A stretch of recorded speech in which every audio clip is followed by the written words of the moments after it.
لا حول ولا قوة إلا بالله العلي العظيم. أعوذ بالله من الشيطان اللعين الرجيم. بسم الله الرحمن الرحيم. الحمد لله رب العالمين والصلاة والسلام والتحية والإكرام على الرسول الممجد والمصطفى الأحمد حبیب الہ العالمین ابی القاسم محمد صلوات وعلى اہل بیتہ الطیبین الطاہرین المعصومین المظلومین المنتخبین المنتجبین. اما بعد، قال رسول اللہ صلی اللہ علیہ وآلہ وسلم: ھذا حسین فارف. صلوات پڑھ دے محمد و آل محمد پر. عزیزان محترم، معزز سامعین کرام، خدا آپ کو سلامت رکھے، آپ کے بازوؤں کو سلامت رکھے کہ آپ لگاتار مسلسل جو ہے یا حسین کی صدا کو بلند کر رہے ہیں.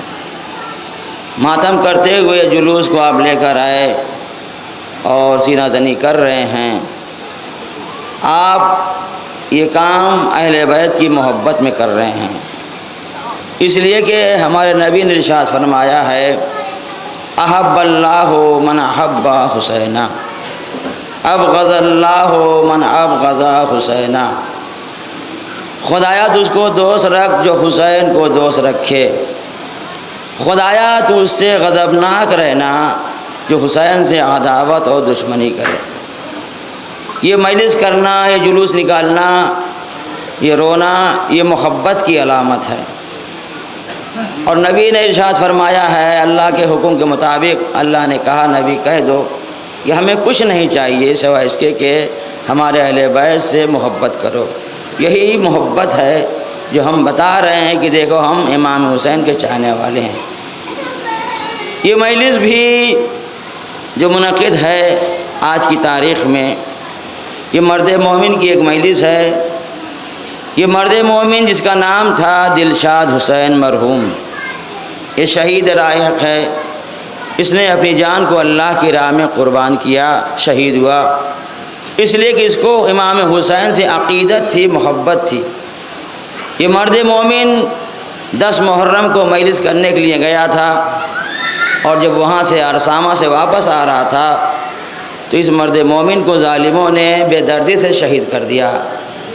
آج 30-35 سال ہو گیا ہے اس مرحوم کا ذکر ہو رہا ہے.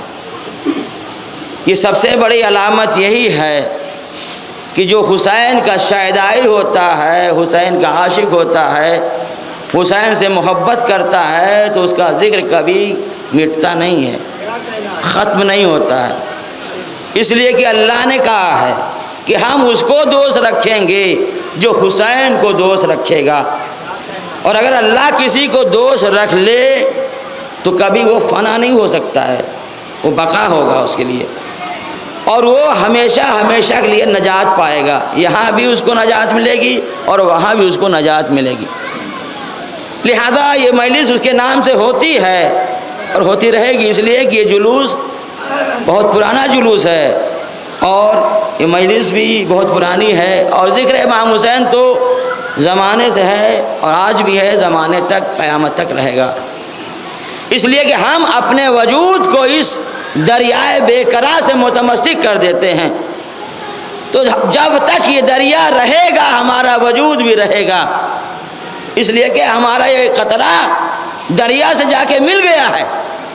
جب تک قطرہ باقی رہے گا ہمارا بھی قطرہ اس کے ساتھ ساتھ رہے گا. عزیزان محترم، یہ مجلس امام حسین یہ محبت کی علامت ہے، اور ہم امام حسین کی مجلس میں شرکت فرما رہے ہیں اس لیے کہ مجلس اور آپ یہ تمنائے زہرا ہیں. سب سے پہلی مجلس اگر کسی نے کیا ہے ثانی زہرا جناب زینب علیہ مقام نے کیا ہے. خود یزید کے دربار میں مجلس کر کے بتایا کہ دیکھو ہم ہیں حسین کے غم میں رونے والے، حسین کا غم منانے والے. ظالم نے سوچا تھا کہ ہم ظلم کو دبا دیں گے، کوئی بھی آواز کو بلند نہیں کرے گا، لیکن پابندیاں ضرور لگایا تھا ظالم نے، لیکن یہ ظالم آ کر دیکھ لے آج حسین پہ رونے والے اتنے سارے موجود ہیں، اس لیے کہ ہم تمنائے زہرا ہیں۔ جناب زہرا نے بابا سے یہی کہا تھا، بابا جو ہمارے لال کو جب شہید کیا جائے گا تو میرے لال پر کون روئے گا؟ آپ رہیں گے، علی مرتضیٰ رہیں گے؟ کہا نہیں بیٹی، کوئی نہیں رہے گا۔ بابا پھر میرے لال پہ کون روئے گا؟ نبی نے کہا تھا اللہ ایک قوم کو پیدا کرے گا جو تمہارے لال حسین پہ روئیں گے۔ عزادارو، آپ کے آنسو بہت قیمتی ہیں، ہم گنہگاروں کے آنسو رومال زہرا میں جا رہے ہیں، سب سے بڑی سعادت ہمیں یہی ہے، اس لیے کہ حسین غریب کو کربلا کے میدان میں بھوکا پیاسا ذبح کیا گیا۔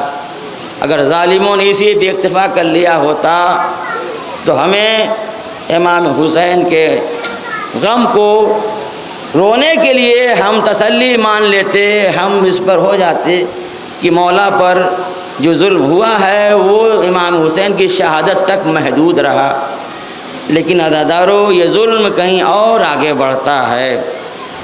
حسین کی شہادت کے بعد خیموں میں آگ لگائی جاتی ہے، بہت دردناک منظر عزادارو، جب آگ لگتی ہے کیا بے چینی ہوتی ہے، کیا گھبراہٹ ہوتی ہے، اندازہ لگائیے جب خیموں میں آگ لگی ہوگی چھوٹے چھوٹے بچے بیویاں کس طریقے سے بلک بلک کر کے رو رہے ہوں گے، کوئی ہائے چچا کہہ رہا ہوگا بچہ، کوئی ہائے امو کہہ رہا ہوگا، کوئی ہائے بھیا کہہ رہا ہوگا۔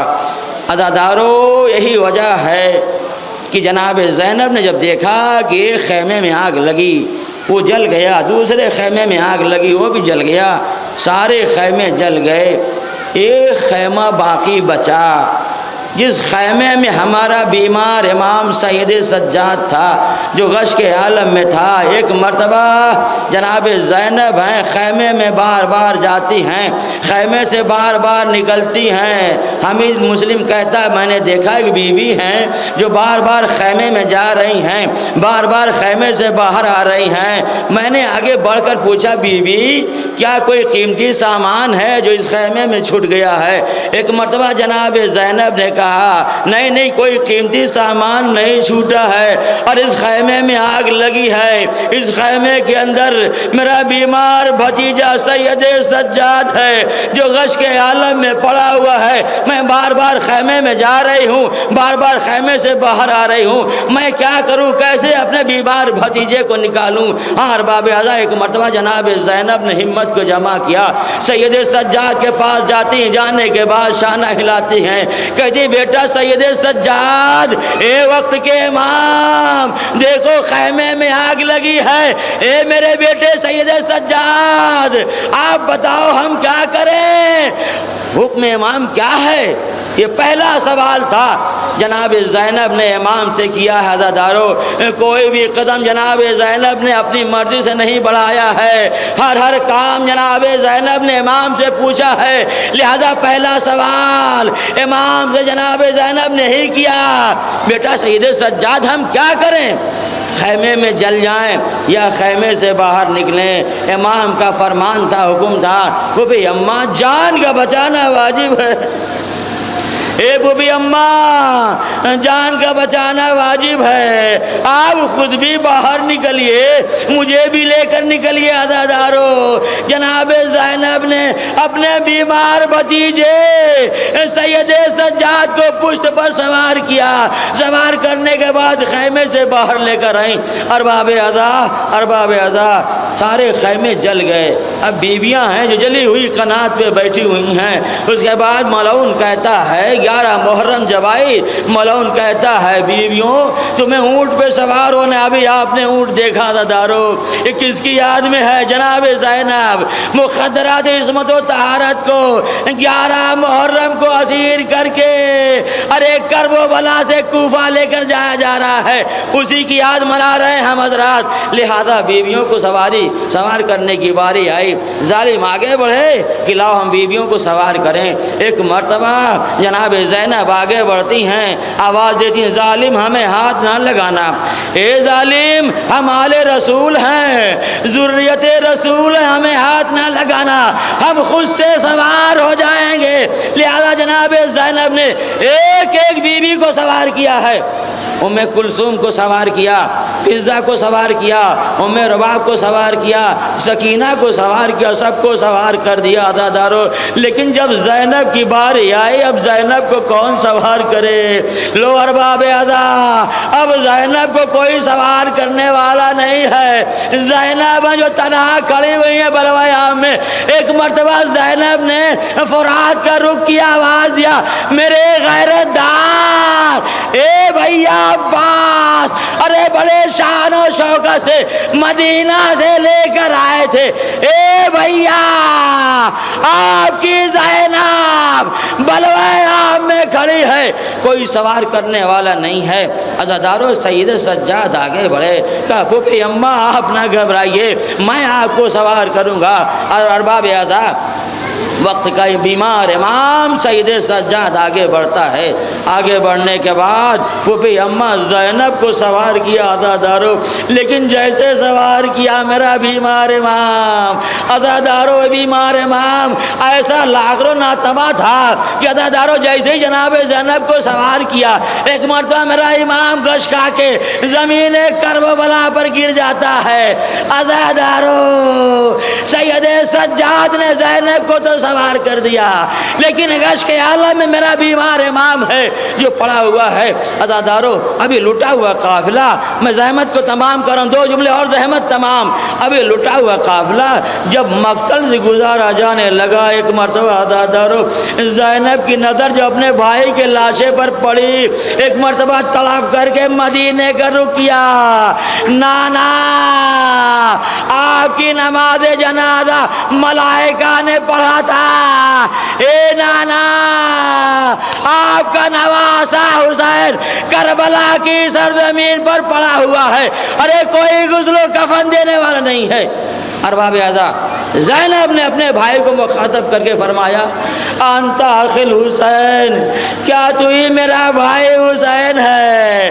اے عزادارو زینب نے اپنے بھائی کو نہیں پہچانا، لاش نہیں پہچانی جا رہی تھی، اس لیے کہ لاش سودا پر ارے گھوڑے دوڑائے جا چکے تھے، ادھر کے گھوڑے ادھر کے گھوڑے ادھر آ چکے تھے، لاش نہیں پہچانی جا رہی تھی۔ یہی وجہ ہے سید سجاد نے جو اپنے بابا کا لاشا دیکھا، ارے اپنے بابا کو لاشے کو دیکھ کر کے ایک مرتبہ عالم یہ تھا سید سجاد کی روح قفس انصری کو پرواز کرنے والی تھی۔ عزادارو ارے زینب نے جب دیکھا میرا بیمار بھتیجا دنیا سے جانے والا ہے، ایک مرتبہ زینب نے اپنے اونٹ سے گرا دیا۔ عزادارو زینب اور عباس میں ایک مماثلت تھی، جب عباس گھوڑے سے گرے تھے عباس کے بازو نہ تھے، عزادارو آج زینب جب اونٹ سے گر رہی ہے زینب کے بازو ہیں لیکن بازو بندھے ہوئے ہیں۔ زینب نے اپنے کو سید سجاد کے پاس پہنچایا، سینے سے لگا کے کہا میرے لال کیا تم بھی ہمارا ساتھ چھوڑ دو گے؟ ایک مرتبہ سید سجاد نے کہا وہ بھی اماں کیا آپ نہیں دیکھ رہی ہیں، ارے ظالموں نے اپنے کشتہ نجس کو دفن کر دیا، لیکن میرے بابا کا لاشا جلتی زمین پہ پڑا ہوا ہے۔ ایک مرتبہ عزادارو ایک مرتبہ جناب زینب نے کہا بیٹا سید سجاد صبر کرو میرے لال، ارے میں نے بابا سے سنا ہے، بابا نے بتایا ہے یہاں پر روضے تعمیر ہوں گے، لوگ زیارت کو آئیں گے، تمہارے بابا کا لاشا یوں ہی مقتل میں نہیں رہے گا۔ لعنۃ اللہ علی قوم الظالمین سیالم الذین ظلموا ایام القلب ینقلبون۔ میرے اللہ سے واسطہ محمد والے محمد کا ہماری قلیل سے بات قبول فرما، جو پریشان ہیں ان کی پریشانیوں کو دور فرما، جو بے اولاد ان کا اولاد صالح عنایت فرما، مراج اعظام کی حفاظت فرما، امام زمانہ کے ظہور میں تعجیل فرما۔ ایک سورہ فاتحہ پڑھ کے مرحوم مغفور سید دلشاد حسین ابن توکل حسین مرحوم کی روح کو ارسال فرما دیجیے۔